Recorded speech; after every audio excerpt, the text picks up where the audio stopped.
Саламатсыңдар ма? Бүгін 3-ші сынып 63-ші сабақты өтеміз. Математика сабағынан. Сабақтың тақырыбы нүктенің координаталары және қозғалыс бағыттары. Бірінші тапсырма. Берілген координаталар бағытын картадағы нысандардың қайсысына сәйкес келеді? Дүкеннің координатасын табамыз. Бірінші. Координата дегеніміз екі нүктенің қосылған жері. Дүкен 2-де 11. Дүкендікі 2-де 11. Саябақ. Саябағымыздікі 9-да 8. Саябақ 9-да 8. Вокзал. Вокзалдікі 2-де 9. 2-де 9. Қалған координаталарды осыған қарап табамыз. Мына жерде, мысалы, дәріхана. Дәріхана 2-де 4. Театр 9-да 11.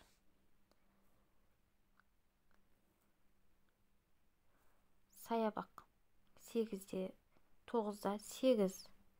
Енді мына жерде көл деп тұр.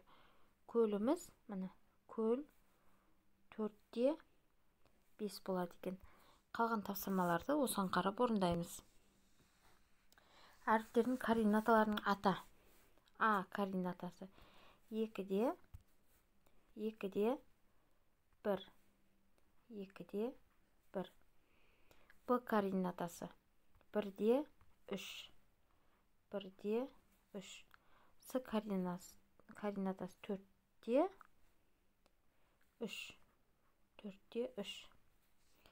Енді келесі Д 1-де 4. 1-де 4.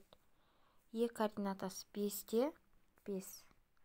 5-де 5. Ф координатасы 3-де 1. 3-де 1. Келесі тапсырма. Планнан кез келген нысанды таңдап, оның координаталарын атаңдар. Кез келген нысанды таңдаймыз. Театр 2-де Б координатасы.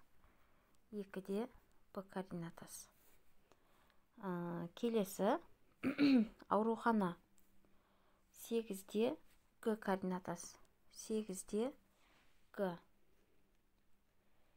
Келесі мектеп 3-де Е координатасы. 3-де Е координатасы. Қалған координаталарды өзіміз осыған қарап табамыз.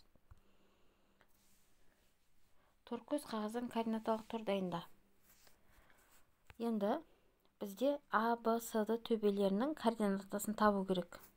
А нүктесінің координатасы 1-де 6. 1-де 6. А нүктесінікі. Б нүктесінікі 6-да 6. Осылай сызып көрсек болады. С нүктесінікі 6-да 3. Осылай сызып көреміз. Д нүктесінікі 1-де 3.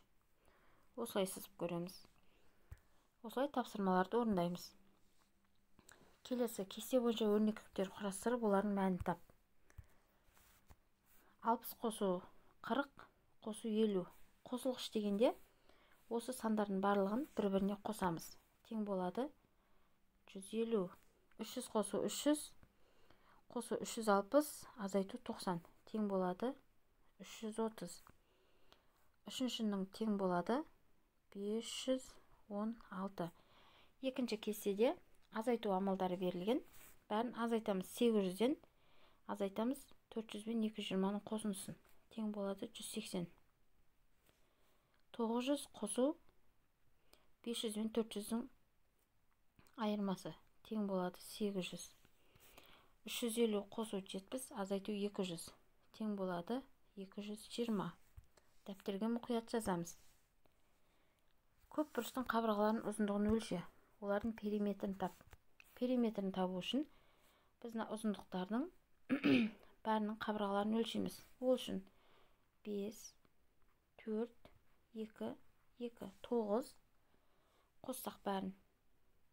5-ке 4 қосамыз. 9, 10, 11, 12, 13. Периметр 13. келесінікі 2 тең болады 12 сантиметр периметрі. Үшінші фигурамыз 3 сантиметр, 3 қабырғасы бірдей, жаңа 2 қабырғасы бірдей. 9, 11, 12, 13. Бізде бірінші фигура мен екінші фигурамыздың ұзындықтары бірдей екен. Егер шаршы пішінді құм алаңының бір қабырғасының ұзындығы 2 метр екен белгілі болса, оны қоршау үшін қанша метр ернеу қажет? Толық ернеуін көрсет деп тұр сіздерге. Ол үшін 2 метр, 2 метр, 2 метр, 2 метр. Яғни 2-ні 4 рет қосамыз. Бізге барлығы 8 метр ернеу қажет екен. Бүгінгі сабақ осымен аяқталды. Каналға тіркеліп қойыңыздар. Сау болыңыздар.